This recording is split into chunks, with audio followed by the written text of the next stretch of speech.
हमनी के संस्कृति, हमनी के संस्कार सदा रहे हमनी के साथ। भारत के महान ग्रंथ और काव्य सब के संपूर्ण संकलन सब्सक्राइब करें तिलक। हे केशव, यज्ञ के बारे में आम धारणा तो यह है कि अग्नि जरा के अग्नि कुंड में आहुति देवे के नाम यज्ञ है। बाकी हे माधव, तू तो कहेला कि जन कल्याण के कोनो भी काम यज्ञ है। आपन कोनो प्रिय वस्तु के बलिदान चाहे त्याग भी यज्ञ है। एकर मतलब का है? प्रभु विविध यज्ञ के बारे में ज्ञान प्रदान कैले हैं।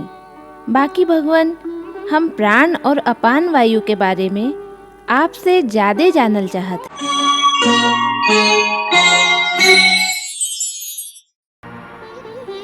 हे पार्थ, हम ही वामन अवतार धारण करके असुर राज बलि से 3 पग धरती मंगले रही। हे राजन, हमके यज्ञशाला खातिर थोड़ी का सा भूमि के जरूरत है। ऐसे आप कृपा करके हमके उतना भूमि दी जितना हम आपन पैर से 3 पग में नाप सकी, तब बस हम संतुष्ट हो जाए। हम महात्मा प्रहलाद के पोता और महाराज विरोचन के बेटा बलि प्रतिज्ञाबद्ध होकर संकल्प करत हैं कि ब्राह्मण पुत्र वामन के इच्छित 3 पग धरती दान करत हैं। 2 पग में तो हम सगरे त्रिलोक नाप ले हैं। एगो पैर से भूलोक, दूसर पैर से स्वर्गलोक नाप ले हैं। तीसर पैर रखे खातिर तू हमके कोनो जगह ना दे सकेला। आप अपन तीसर पग हमरा माथा पर रख।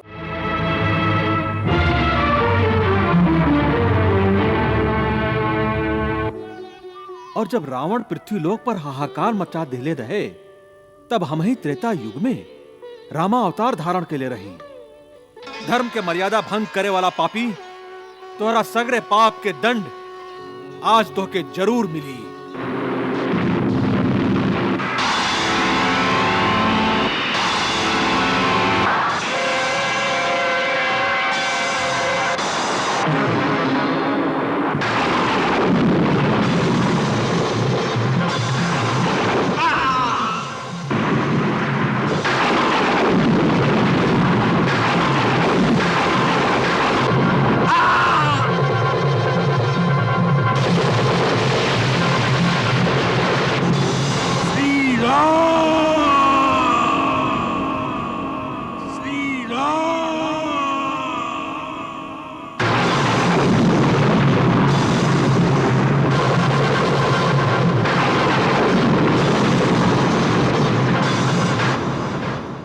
हे केशव, यज्ञ के बारे में आम धारणा तो यह है कि अग्नि जरा के अग्नि कुंड में आहुति देवे के नाम यज्ञ है।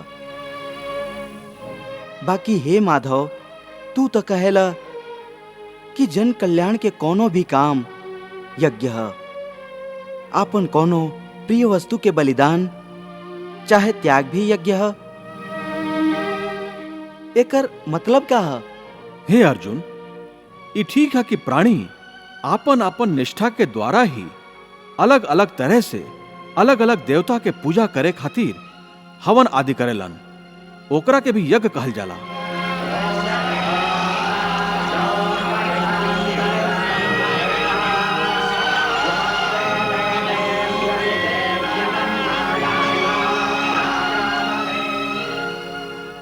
और कुछ लोग परम दानी होखेलन, वो अपन धन आदि के दान करेलन।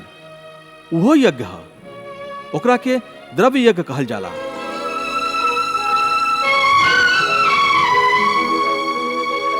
कई योगी निस्वार्थ भाव से विद्या के दान करेलन, ओकरा के ज्ञान यज्ञ कहल जाला।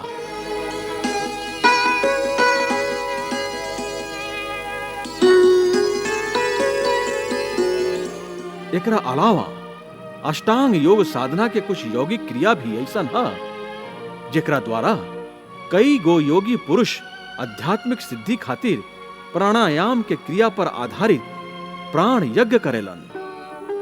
भगवान, श्री कृष्ण अष्टांग योग और तंत्र के बात भी कर रहल हई। ओकर व्याख्या का है?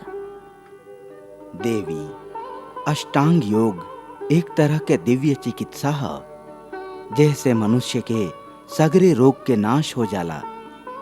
चाहे शरीर के रोग होखे, चाहे मानसिक रोग होखे, चाहे आध्यात्मिक ग्रंथि होखे, सबके चिकित्सा के साधन योग शास्त्र में वर्णित है। इस सब साधन में प्राणायाम, तंत्र, मंत्र और यंत्र प्रमुख है। ई प्राणायाम के क्रिया पर आधारित यज्ञ कैसे होखेला केशव? हे अर्जुन, योगी लोग मंत्र और तंत्र दोनों तरह के साधना पद्धति के द्वारा कबो अपान वायु में प्राण वायु के हवन करेलन और कबो प्राण वायु में अपान वायु के हवन करेलन। और कुछ योगी गूढ़ योग विद्या के द्वारा प्राण वायु और अपान वायु दोनों के गति के रोक के अपन प्राण में ही हवन करेलन। भगवान प्रभु विविध यज्ञ के बारे में ज्ञान प्रदान कैले हैं। बाकी भगवान, हम प्राण और अपान वायु के बारे में आपसे ज्यादा जानल चाहत हैं। देवी, योग के भाषा में प्राणायाम के समय बाहर जाए वाला मतलब उच्छ्वास वायु के प्राण कहल जाला।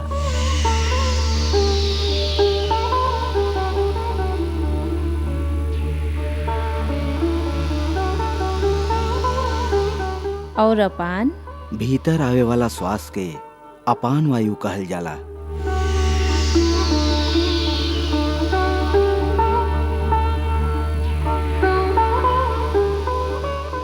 प्राणायाम भी एगो यज्ञ ही है देवी।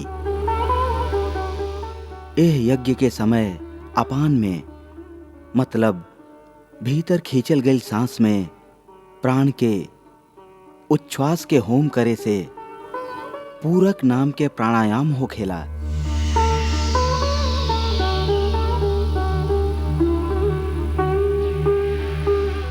और एकरा विपरीत प्राण में अपान के होम करे से रिचक प्राणायाम होखेला। देवी, प्राण और अपान ई दोनों के ही निरोध से उहे प्राणायाम कुंभक हो जाला।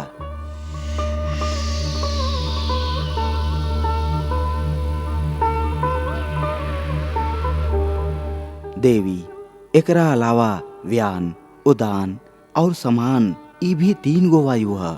और उदान वायु? मरत समय निकल जाए वाली वायु के उदान कहल जाला।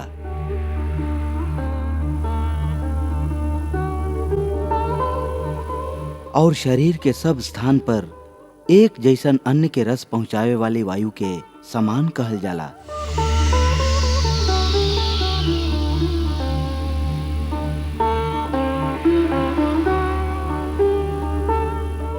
देवी, प्राण, अपान, व्यान, समान और उदान के 5 प्राण कहल जाला।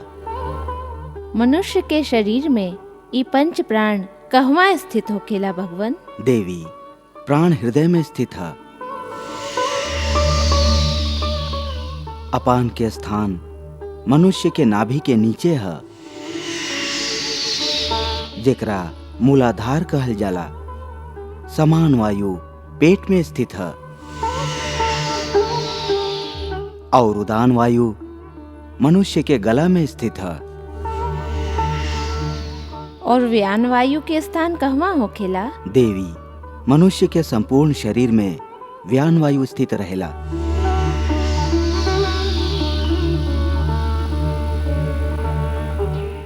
योग शास्त्र के अनुसार प्राणायाम रूपी यज्ञ करे से मनुष्य के लोक कल्याणकारी काम करे खातिर दीर्घायु प्राप्त होखेला।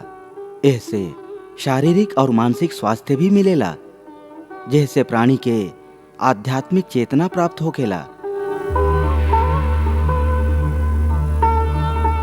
हे अर्जुन, एह तरह के साधना के प्रयोग करे से पहले कोनो सिद्ध गुरु से एकर पूरा शिक्षा प्राप्त कईल जरूरी है। ओकरा खातिर प्राणी के चाही कि बहुत विनम्र होके गुरु से बार बार प्रार्थना करे त गुरु प्रसन्न होके उनका के ई सब के ज्ञान प्रदान करी है। गुरु के मार्गदर्शन के बिना ओ रास्ता पर चले में बहुत खतरा हो सकेला। हे मधुसूदन, तू अति उत्तम यज्ञ के वर्णन के लिए बाड़ा, बाकी ए में से कुछ यज्ञ ऐसन है जे सगरे मनुष्य ना कर सकेलन, जैसे द्रव्य यज्ञ कोनो गरीब व्यक्ति ना कर सकेला। ऐसे हे कृष्ण, जन कल्याण खातिर ही बतावा कि सबसे श्रेष्ठ यज्ञ कौन है। हे पार्थ, द्रव्य यज्ञ से ज्यादा ज्ञान यज्ञ बहुत ही श्रेष्ठ है। काहे कि मनुष्य के सर्वोच्च कल्याण खाली ज्ञान की शक्ति से ही हो सकेला। ज्ञान ही मनुष्य के अच्छा बुरा, पाप पुण्य, धर्म अधर्म के पहचान करावेला। यहां तक कि ज्ञान के द्वारा ही प्राणी के भगवान के स्वरूप के सही ज्ञान होखेला। हे पार्थ, ज्ञान वो अग्नि है जेमें मनुष्य के सगरे दोष, दंभ, अहंकार आदि अवगुण भस्म हो जाला। यहां तक कि भक्ति के मूल में भी ज्ञान ही है। का कहला? भक्ति के उद्गम भी ज्ञान से ही होकेला? हां अर्जुन, ज्ञान के पर्वत के चोटी पर पहुंच के ही मनुष्य के ई ज्ञान प्राप्त होखेला। हमार जन्म साधारण प्राणी के लेखा ना होला। हम अविनाशी हैं और अजन्मा भी हैं। हम सगरे भूत प्राणी लोक के ईश्वर हैं। ऐसे हमार जन्म प्रकृति के मनुष्य के लेखा ना होला। हम प्रकृति के अधीन करके अपन योग माया के द्वारा प्रकट होइला।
हे मधुसूदन, तू सर्वेश्वर बाड़ा, सगरे चराचर के स्वामी बाड़ा, त्रिलोकपति बाड़ा, फिर तोहके मृत्यु लोक पर जन्म लेवे के का जरूरत है? हमके जरूरत नहीं खे। बाकी जब जब मृत्यु लोक के प्राणियर के हमार जरूरत पड़ेला, तब तब हम भूलोक पर अवतरित होइला। तोहार जरूरत कब कब पड़ेला केशव? यदा यदा हि धर्मस्य ग्लानिर्भवति भारत, अभ्युत्थानं धर्मस्य तदात्मानं सृजाम्यहम्। जब जब साच और धर्म के हानि हो जाला और अधर्म और असत्य के वृद्धि हो जाला और पाप के साम्राज्य स्थापित हो जाला, तब तब हम अपना आप के प्रकट करीले। परित्राणाय साधूनां विनाशाय च दुष्कृतां धर्म संस्थापनार्थाय संभवामि युगे युगे। हमार अवतार धारण करे के 3 गो कारण होखेला। पहला, आतताई लोक द्वारा पीड़ित साधु पुरुष लोक के उद्धार कैल। दूसर, दुष्टन के नाश कैल।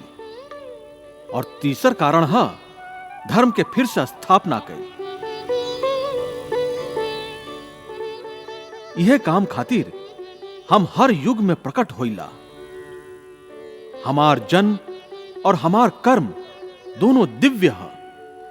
जे प्राणी एह बात के जान जाला, वो प्राणी जब अपन शरीर के त्याग करेला तो ओकरा के फिर से जन्म लेवे के ना पड़ेला। वो सीधे हमके ही प्राप्त होखेला। हे केशव, हमार मन में जाने के तीव्र जिज्ञासा है कि यह कृष्णावतार से पहले तू कब कब और काहे अवतार धारण कैला। आपन शिष्य और आपन सखा समझ के हमार जिज्ञासा के उत्तर द। हे अर्जुन, एक कल्प के आरंभ में सबसे पहले हम मत्स्य रूप में अवतार धारण के लिए रही।